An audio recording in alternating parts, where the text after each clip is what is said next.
दोस्तों, इलेक्शन आ रहे हैं। गर्मा गर्मी का माहौल पूरे देश में बना हुआ है। अनेकों भ्रष्टाचार के मामले सामने आ रहे हैं।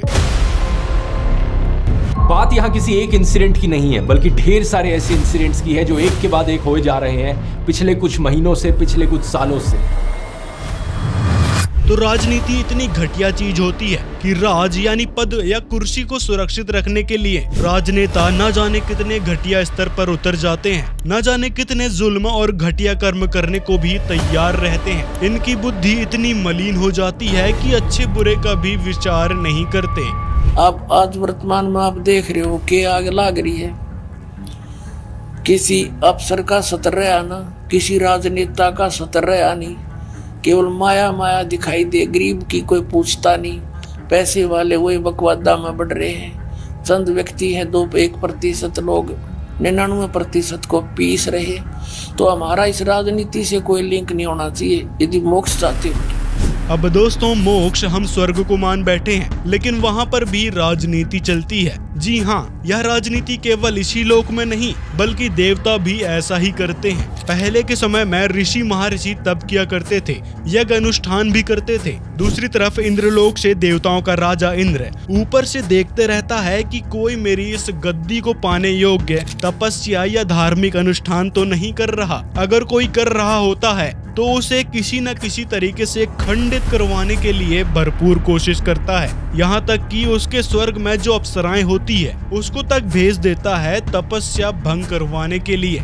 यदि अप्सराएं इस काम में नाकाम रहती हैं, तो स्वर्ग में अप्सराओं की बेइज्जती की जाती है और इस बात का जिक्र मार्कंडेय पुराण में है। अब देखो, बिना ज्ञान के कितना जुल्म हो रहा है। यदि इंद्र को ज्ञान होता कि राज यानी शासन अपने पुण्य कर्मों से मिलता है, जितनी कमाई हमारे पास है उसी हिसाब से शासन करने को मिलता है, तो ऐसी गलती इंद्र भूल कर भी नहीं करता। इसी प्रकार यहाँ के राजनेताओं की हालत है। इनको ज्ञान है या नहीं है ये तो यही जानते हैं, लेकिन ये जो बुराई और भ्रष्टाचार कर रहे हैं, एक दिन इसका भी परिणाम इनको भुगतना पड़ेगा। इसलिए परमात्मा का संविधान कहता है कि सिर्फ स्वयं के लालच को छोड़कर भगवान से डरकर सबके बारे में सोचें और अपने कर्म सुधारें।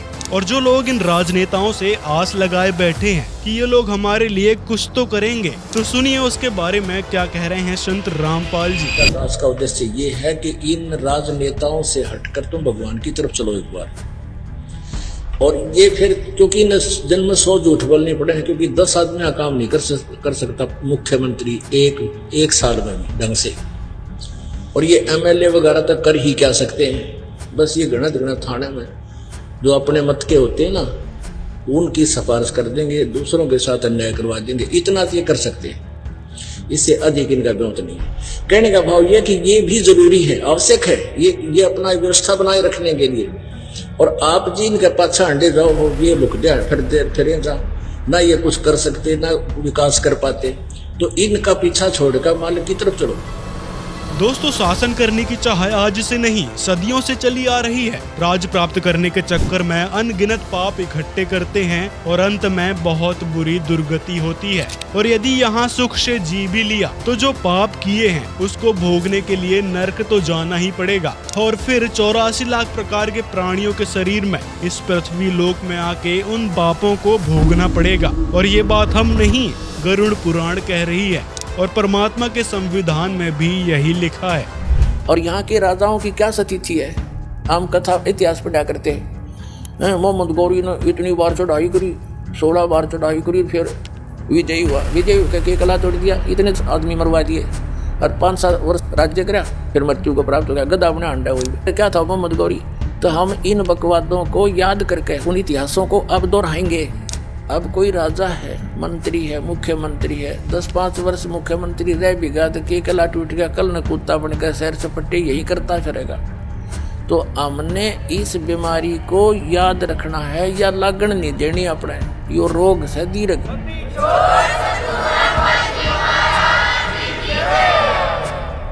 अब जैसे क्या याद दिलाते परमात्मा, सर्व सोने की लंका थी वो रावण से रण थी। एक पलक में राज विराजी जम के पड़े जंजीरम, मन तू सुख के सागर बस रे भाई और न ऐसा यस रे। जैसे कोई अच्छा राजनेता हुआ है और उसकी मृत्यु के उपरांत उसकी यादगार में उसका स्टैच्यू बना दिया, मूर्ति कोई पत्थर पीतल की। 1 वर्ष में उसका सत्कार करने जाते हैं, राजनेता माला डाल देते हैं, दीप जला देते हैं, उसकी आरती उतार देते हैं। और शेष समय में मनमाना वही राजनेता और कौवा बड़का अपने स्टैच्यू पे ऊपर बैठ कर बीट करता हो सिर पे। बता के जस हुआ, क्या यश हुई है? इस झूठे लोक में यदि आपने सफलता पानी है तो इन यहाँ की मर्यादाओं की तरफ झांकना नहीं है, वही हमें हानि करती है। हम यहाँ के ठाठ बाट देखकर हम भी बह जाते हैं। तो परमात्मा कहते झूठे सुख को सुख कहे ये मान रहा मनमोद, ये सकल चबीना काल का कुछ मुख में कुछ गोद। ये सब काल का आहार है, काल व्यवस्था है। काल व्यवस्था से ऊपर उठेंगे तभी हम परमात्मा पाएंगे। कहा जाता है कि यह राज की चसक बहुत गंदी होती है, व्यक्ति किसी भी हद तक चला जाता है। इसीलिए संत रामपाल जी महाराज कहते हैं कि इस राजनीति से भक्तों को कोसों दूर रहना है। किसी मंत्री पद, विधायक, MP, MLA और यहाँ तक कि सरपंच तक बनने की चसक भक्तों के अंदर नहीं होनी चाहिए। सबसे बड़ा हानि का सौदा है जो राजनीति में जाते हैं, वो अपना जीवन नाश करते हैं। भक्त को राजनीति के आसपास भी नहीं जाना चाहिए। वोट देना हो, नेक आदमी देखकर वोट देना, किसी ऐसे भाव में भावुक होकर किसी की कहने से और या कोई पार्टी विशेष देखकर आप अपना वोट देकर पाप के भागी मत बनना। क्योंकि आपके द्वारा दिया गया वोट से जो चुना हुआ व्यक्ति है, यदि वो गलतियां करता है तो उसका रेसों में पाप आपको भी लगेगा। तो ये ध्यान से रखना है, अपने वोट का सदुपयोग करना है, करो कितना, क्योंकि राजा तो एक चुनना ही पड़ेगा व्यवस्था बनाए रखने के लिए, इतनी सी बात है। लेकिन स्वयं उस व्यवस्था में सड़ना नहीं, आपने परमात्मा पाना है, यहाँ से मन हटाना है। तो हमारा इस राजनीति से कोई लिंक नहीं होना चाहिए। यदि मोक्ष चाहते हो तो हमारा धर्म रीति में ज़्यादा विश्वास होना चाहिए भगवान पर। तो परमात्मा आते हैं, वो खुद ना आए तो दास भेज दिया। अब इस दास के माध्यम से आप देखना के करवाएंगे। इस माया की चाह मिटानी पड़ेगी सबसे पहला, जो नाश का कारण है इस जीव के। और सभी सेठ बनना चाहते हैं और सभी धनवान और कार कोठी लेना चाहते हैं और कितने को उपलब्ध करा पाते हैं और कर्म बिगाड़ लेते हैं। मिलना वही है जो इनके भाग्य में है। और परमात्मा मिल गए तो आपको ना भाग्य में होगा, आपको आवश्यकता होगी। आपने कार भी देगा, आपने कोठी भी देगा, पर राम नाम ना भूलियो, ये सत्कर मान लेना। मूल उद्देश्य से न विचलित होना।